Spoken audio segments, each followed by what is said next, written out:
We're back! I hereby confirm today's close of business for the sinners. Whether we're riding the bus through a forest or navigating the bus boat over a vast lake, our daily routine changes very little.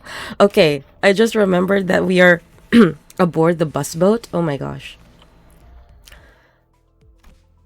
Thank you kindly. Starting now, you will all be given a maximum of 12 hours to partake in sleep and rest. The duration is subject to change. Have a good night. Here is the corridor. The usual hubbub, followed by the usual leisurely idleness. I guess I'm not the only one starting to enjoy these normal routine days. Aww. It wasn't by our choice, though. By now, I thought we'd be sailing vigorously across the waters towards Lobotomy Corp branch, located somewhere within U Corp. But here we are, unable to leave the coastal side of the Great Lake, dawdling and twiddling our thumbs. Well, it's not like there's been an accident. While Faust doesn't elaborate, she explained that we had to wait for now. If I were to hazard a guess, we were waiting here to complete some kind of an entry procedure like we did at K-Corp. Either that, or we are waiting for someone, probably the before team, to get in touch with us.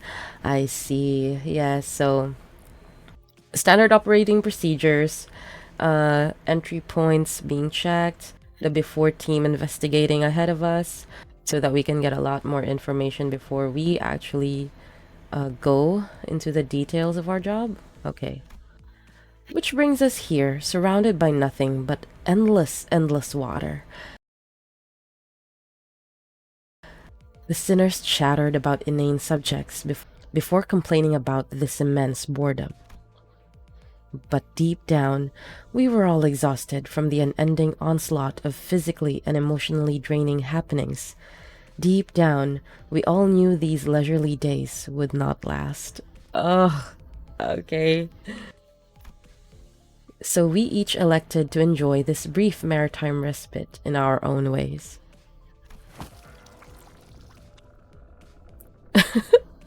Is he seasick? Oh my god. He's seasick. Oh, you can hear the... Yeah, you can hear the, like, the boat creaking and stuff.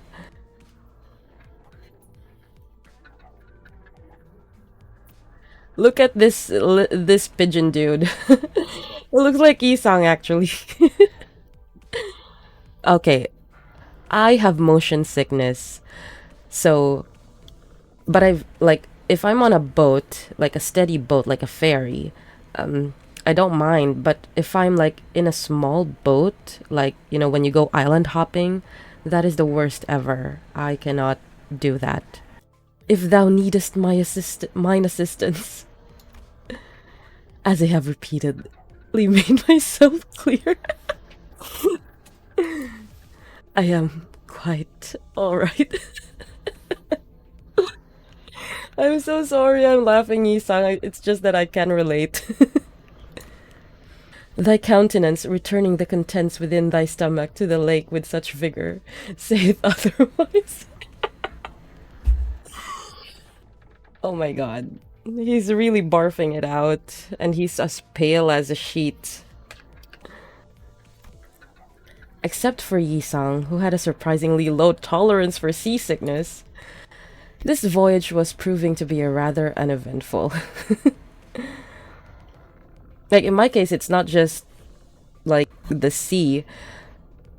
When I ride a vehicle, especially, like, in a van, a closed van, full of commuters, that is going to give me a headache and nausea.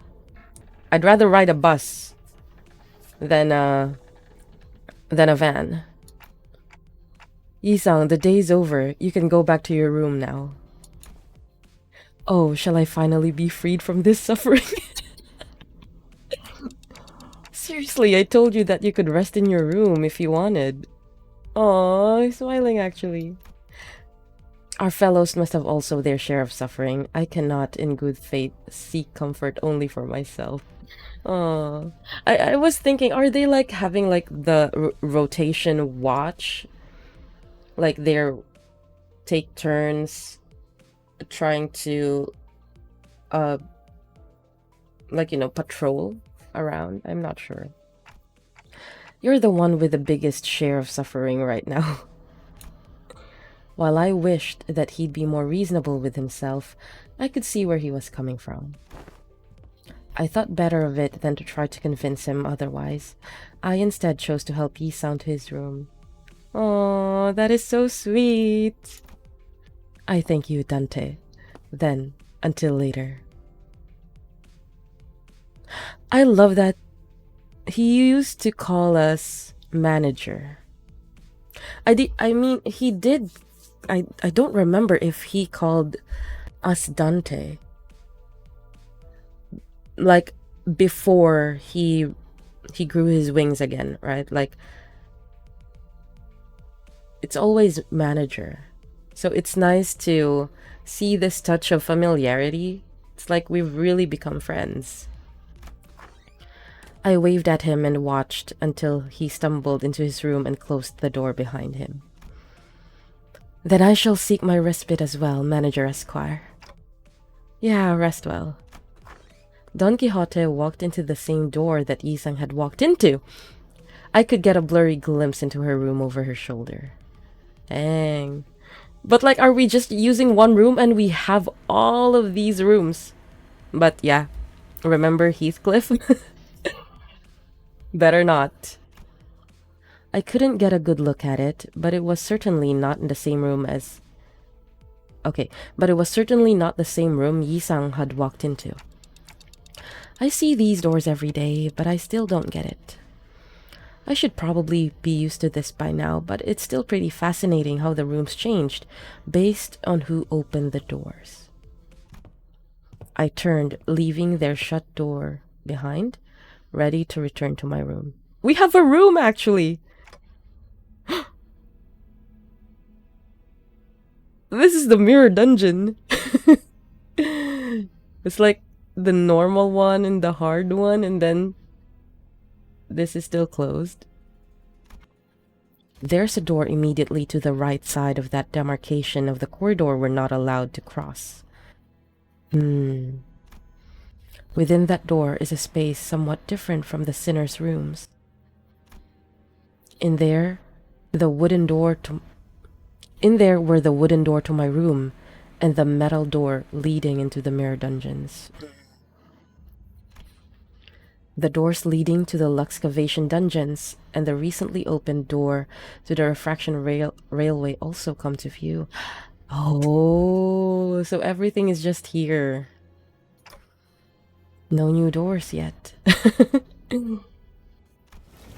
For no reason in particular, I creak those doors open and take a quick peek inside to see if anything changed.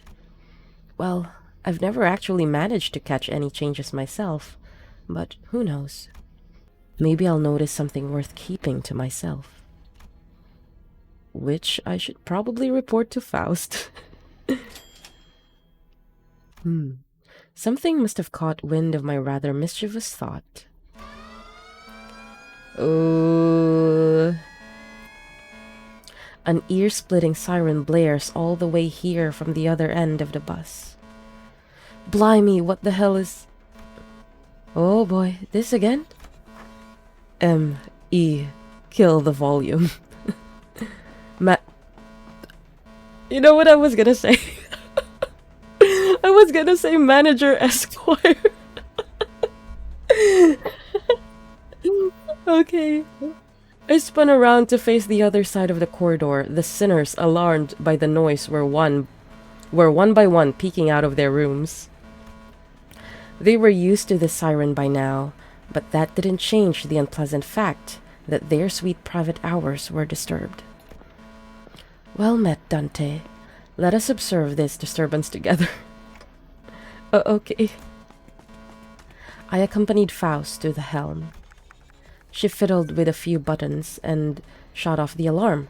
Incomprehensible, complicated-looking letters began to fill the round screen. Is that a new room? Even Faust needs a moment to decipher. Right. The siren always comes without warning. And with it appeared the mirror dungeons, the luxcavation dungeons, and the refraction railways. I don't know if it's relevant, but I didn't see anything that would indicate activity when I checked the railway door earlier. It is unlikely that anything new would appear from that entrance. I find it difficult to believe that the next line would arrive so soon, when the glow of the door leading to line 2 has yet to go out. Honestly, I haven't started line 2 yet.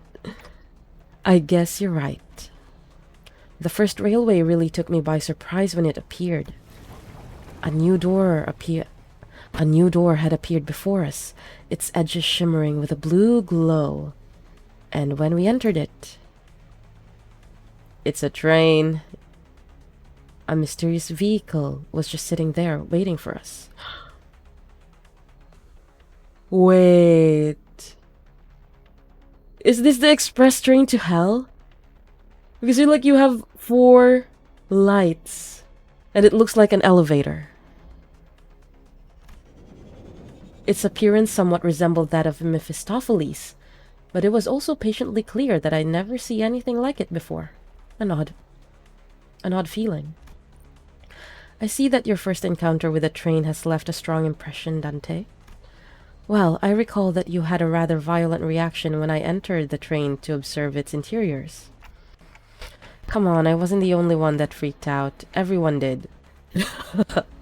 Because you know what? It just choo-choos its way across the facility. What if that thing left the station before the rest of us got on?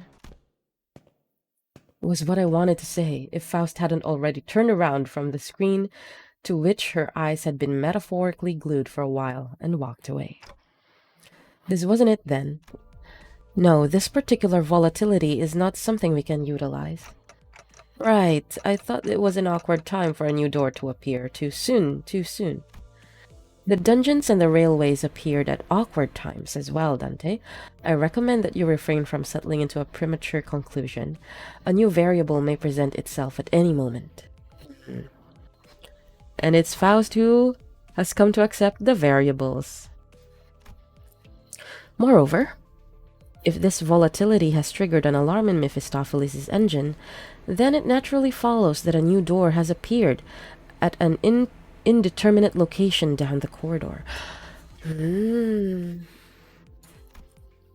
This may reveal a space from which we could never return. It's best that we keep track of these incidents.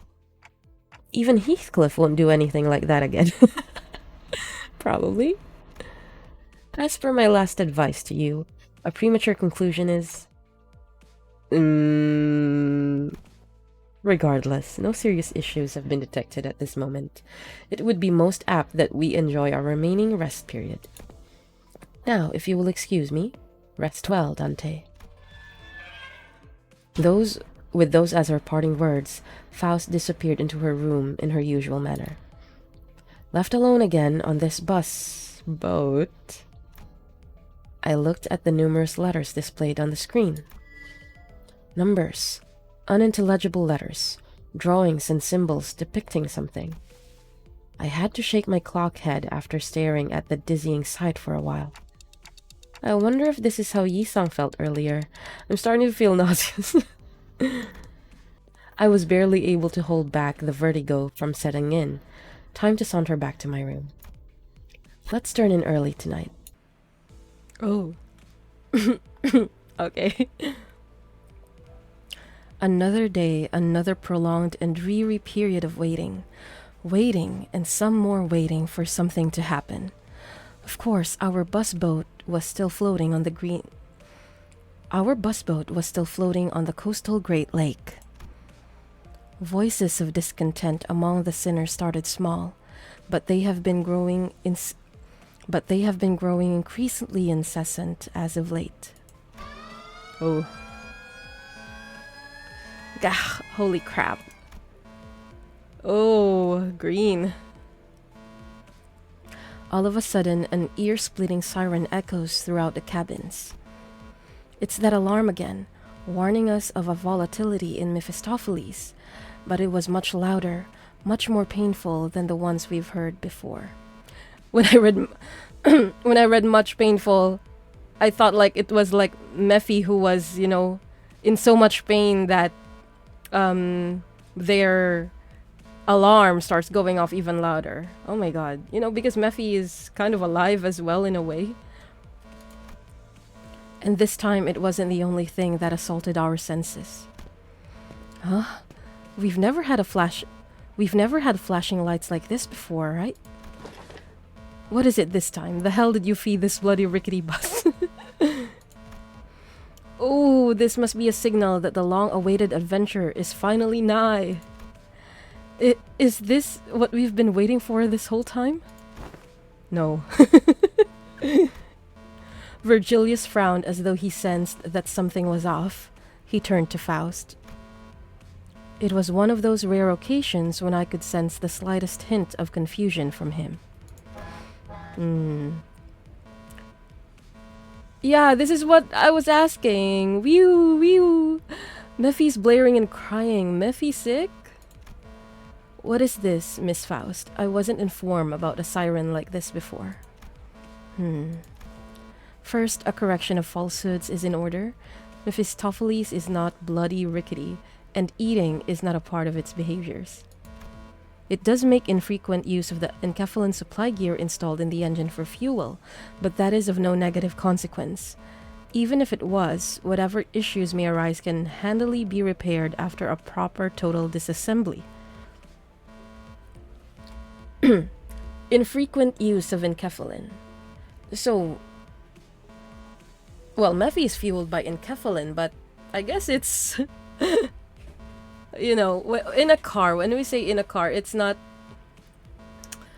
it doesn't eat fuel very fast, or it doesn't burn fuel very fast. So I guess Mephi is kind of like efficient, fuel efficient. That was just a figure of speech. So what's this now? Sounds like the bus is about to explode. To label Mephistopheles as some bloody rickety bus completely disregards the amount of pain and effort Faust dedicated into designing, and that's true. You don't talk about my child like that. Heathcliff, if you don't take it back, I don't think she's ever going to stop. Seriously?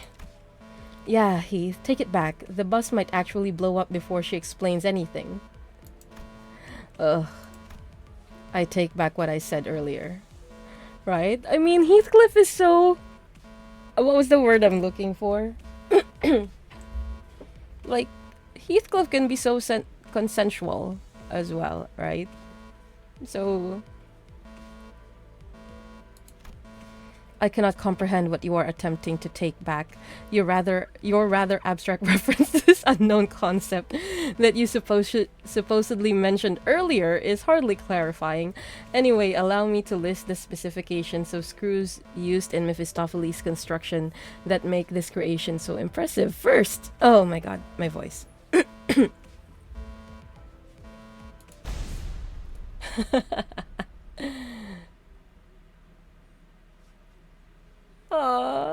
Fine, I take back what I said about the bus. It's not bloody rickety and it doesn't eat. I'm sorry, alright? Oh my gosh. The cabin briefly echoes with its cries, and then a brief silence. Oh. I think I saw Faust flash the briefest grin of satisfaction. Good. Is the clown show over? This juvenile, tedious exchange is testing my patience. Yeah, it's a bit different from the usual alarms. Don't think this one's for a new door. It is quite simple. The night is here. Capitalized. So, this really makes me look at, like, the proper nouns. So, oh my god, what do you mean? in rare occasions that I actually understand Ryoshu's acronyms. Wait, what is this? Toisync? Okay, Sinclair. Walpurgisnight is here, it seems. The night is not here. That is very apparent. At least not in this coastal area. Where's Wislat? Hey, it's daytime. The name does not refer to the time of day in which the sun moves beyond our line of sight. Then it appears to me that by that designation you are referring to a certain phenomenon. Yisung seemed to be doing a little better now that the waves have died down somewhat. I am indeed. I am certain that all of you are most familiar with the fact that extracting identities and EGO from mirror worlds is one of the many functions of Mephistopheles' engine. But its reach is rather limited. Even as it expanded over our journey, we have yet to reach mirror worlds that are too far from our own. Oh, okay. So it's like the night has come, it's a new dimension kind of thing? Or a new mirror world? Is this the Golden Bow's doing? I noticed that it was fishing up more and more new things the longer our journey went on. Broadly speaking, yes. You could say that. Dante and our collective experiences gradually expand our range of extractions. Normally, extractions require a certain resource, but there were times when the identity cards appear out of nowhere. Do you recall them, Dante? Yeah, some of them just randomly popped out of the engine. It's like, time for the new gacha to roll. Wait, slow down. The hell's an identity card? Oh, you still didn't know? I'm jealous of you, Heathcliff. You have a talent for ignoring anything you don't care about. Okay. That says a lot about Honglu. So it's like, he's the opposite of that. You looking to get your head smashed in or what? Right. Knock it off, you guys. Guidebud's giving us the evil eye. There, you know, the things Manager Bud pulls out of the engine from time to time?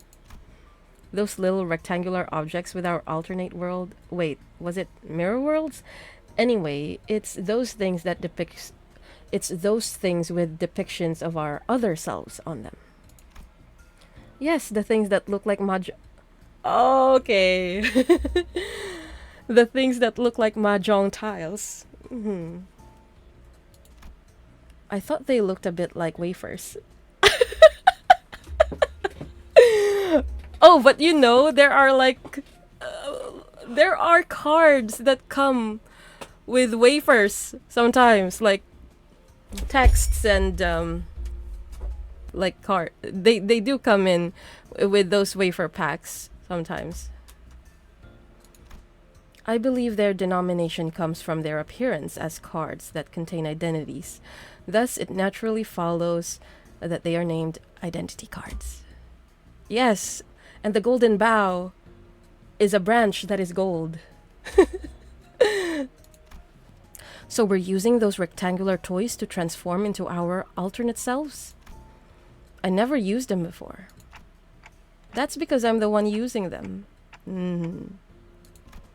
On the device issued to Dante are indentations through which identity cards and EGO can be inserted. They are reflected when we participate in battle. It's like, you know, Heathcliff, I choose you. Face down. I activate my Heathcliff card. Oh, so that's what they were fidgeting with before every fight. I could tell from his flabbergasted expression that none of it had ever even occurred to Heathcliff.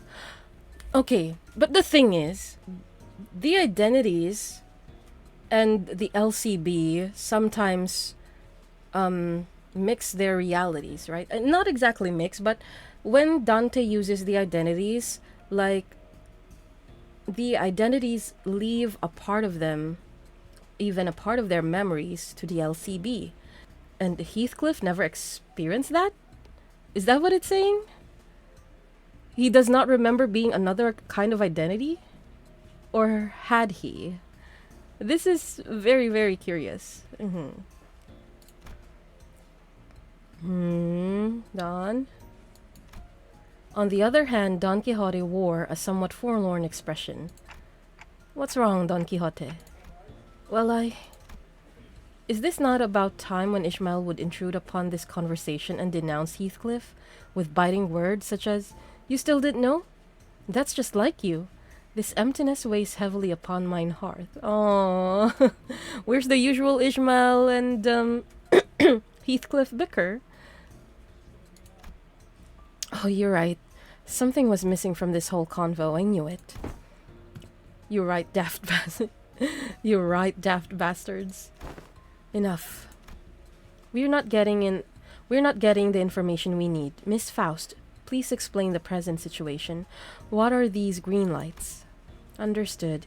If we take into account the case of identity cards Dante received without spending any lunacy, we can draw a conclusion that the Mephistopheles' extraction has an element of unpredictability tied to its uncertainty.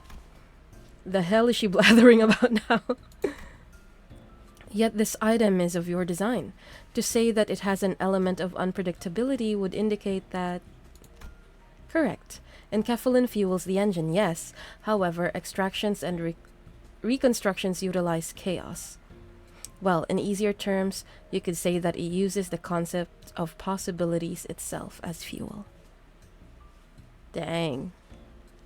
How did Faust contain possibility into a circle, the ball and the chain kind of thing? Is this like quantum physics or something? And she looks so smug about it too. But I remember, I guess, when she said that Faust will accept probabilities and what was that the word? Faust will accept extraneous variables now so that it becomes actually part of her plan. Maybe she started it with Mephistopheles. Our extraction range grows when we are able to clearly observe specific possibilities in the infinitely branching mirror worlds. During this period, however, the borders between the mirror realities are entirely shattered. Using the present as our anchoring point, it could be said that our current extraction range is approximately 3 years to the past or future. Oh, during Walpurgisnacht, however, that range grows about 10 years or even more. Oh, so this is like their future. Wait! 10 years. I was thinking of Lobotomy Corp because the whole time they were in the facility was 10 years, right? And then X came. And then, of course, Lobotomy Corp was went out of commission. So when she says 10 years into the past or future, I think this Walpurgisnacht is in the past now, because we have lobotomy and then we also have Library of Ruina, identities and EGO. So yeah, this is 10 years back. It sets us in the past. Okay. In that case, thou meanst to say that identities from prominent fixers from times past may grace us with... Theoretically speaking, yes, but each Walpurgisnacht has its own peculiarities. It will not let us reach into all potential possibilities. Then does that mean that we may also be availed of our alternate selves as this legendary fixer, the Arch Magnificence, and the one and only Red Mist? Oh my gosh, Gebra! Oh my gosh. That is extremely unlikely. But I will not completely dismiss the possibility. Wow. Gavra. The extended range, I suppose, could be defined by worlds affected by entities that were indispensable to the information of its current state, of this current state of the world. An example of that would be the Lobotomy Corporation headquarters prior to the White Nights and Dark Days incident. Yes. Okay. So something that was so cataclysmic that it continues to affect the present day, so that has more weight than any other kind of possibility. In some ways, your words sometimes find a roundabout way to the truth, Don Quixote. She gets it, though. I didn't know who this red mist was, nor did I know what white nights and dark days was. White nights! Okay. It's just because you don't remember Dante. I would think that Dante was already born at this time. The red gaze and the red mist. But I could hazard a guess that they both must have been pretty significant, considering that Virgilius's face grew visibly tense as soon as they were mentioned. The sinners were unsettled too. We can conclude that this siren is no cause for any immediate concern then. No, it isn't. Consider it a festival that arrives once in a while, for now. Festival, festive times. Karen is festive too. I don't know if I got all that, but this isn't what we've been waiting for, is it? No, we will continue to wait. Oh, dang. The sinner sighed and groaned with disappointment as the newfound anticipation fizzled. Well, something did happen, but it wasn't something that would get us moving. I can see what a disappointment this might be to them. Dang. And Ishmael is, like, nowhere in sight. So, I think the one mentioned before, we would like to see the before team, actually, to get some information. And if it's taking this long to wait, then, I don't know, maybe something happened to them. So, how do we stop that green light from flashing? It will turn itself off when Dante extracts some things from the engine. Do not worry. Right, back to business all. Dante extracts something and turn that alarm off. W-A-D. We'll just be running more dungeons through the back door with whatever new thing they will pull anyway. Still, this leisureliness is a very rare opportunity, isn't it? Blessed be the patient ones, or so it is said. Every sinner says their piece before returning to their seats. Some of them walk out of the cabin to gaze at the lake. It's something they must be growing a tad tired of doing at this point. Maybe they're just going out for a long sigh. And Otis walked up to me. Are you not worried, executive manager? Huh? About what that mad scientist said, for now. There has to be more to that statement. Should I investigate this matter further? Otis was right. While Faust did tell us to consider this nothing more than a festival that arrives once in a while, she definitely knew more than she was letting on. But if Faust speaks of something in her characteristically cryptic manner, then it means that she'll never tell us until she wants to. Well, it does bother me a little, but right now we don't have a lot of options. Let's just put a pin in it for now.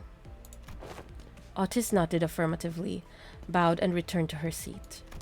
Well, let's get extracting like Faust said. Okay. Let's see. Oh my gosh.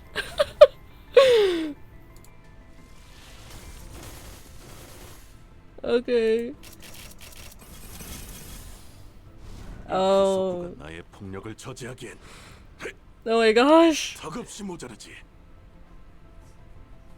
Here he is. Yes. Okay. Should we extract again? Actually, let me see. Yes, so we can get them. I think I can get Honglu. Maybe I'll try pulling for Faust. But oh, it's a special one, so let's see, let's try again.